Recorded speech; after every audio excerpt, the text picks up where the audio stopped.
Hey guys, welcome back. I hope you're doing great. If you don't know me, you can call me Zentrist or Zen for short. Today we're going to be discussing about how to get diagnosed with endometriosis. I'll be telling y'all some of the ways that people might get diagnosed using these tests, and then I'll tell you how I got diagnosed. So basically the first thing your doctor is going to do is check your family history, because endometriosis is genetic and it can be found in your female family members. Sometimes it can skip a generation or two, so it can sometimes be erratic when it occurs into someone. The second part is the pelvic exam. A pelvic exam is when the doctor may feel for abnormalities in the pelvic region, such as cysts or scars, but a pelvic exam alone cannot definitely diagnose endometriosis. It can kind of lead to that indication. Another test that people will do is an ultrasound. A transvaginal ultrasound is often the first image test used to check for endometriosis. While it can definitely diagnose the condition, it can identify endometriomas, ovarian cysts caused by endometriosis. They can also do an MRI.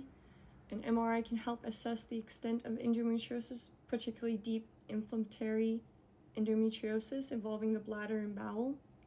They can also do a CT scan. While not common used to diagnose endometriosis, a CT scan may help rule out other conditions. Another way to get diagnosed is laparoscopic surgery is the most reliable way to diagnose endometriosis, because what happens is they have a little camera and surgical tools that go inside you, and they basically clean up the endometrial tissue that has been spreading on your uterus or your bowel or your urinary area. So those are basically treatment options. They will take a biopsy sample of what they collect and send it to the lab to get more results, but sometimes they can just diagnose during that surgery or during the sample testing. So basically how I got diagnosed was everyone to join us. So how I got diagnosed was I again had to go to two gynecologists. The second and third both did family history checkups. I had no family history at all that I was aware of. The only thing I'm aware of now was that there was possibly miscarriages in my family. So it does possibly affect fertility. So it would have been nice to know, but I didn't know, so I just said there's no history that I am aware of. They both did pelvic exams, which is because I had cysts rupturing, and they're really bad, so they were going in there to check if there was any cysts or scarring, which they didn't find. Everything was normal. Then they did the ultrasound.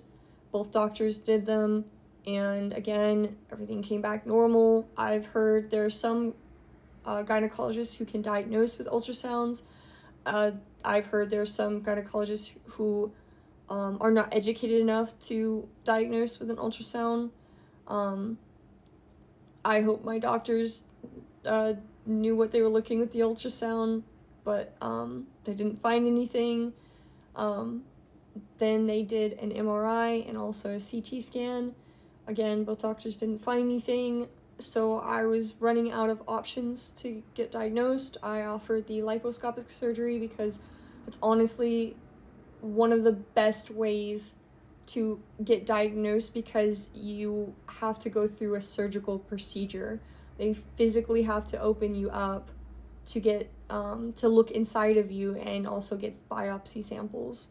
But because I was so young, my doctor really didn't want me to go under, because most women who go through this experience want a chance to get pregnant naturally, or have a couple years to relieve their pain and then focus on fertility.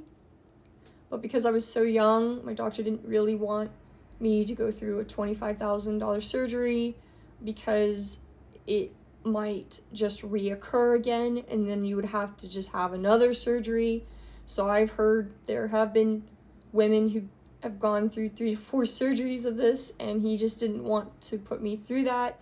He could see I was in a lot of pain and distress, so one of the ways they just diagnosed me was by saying I had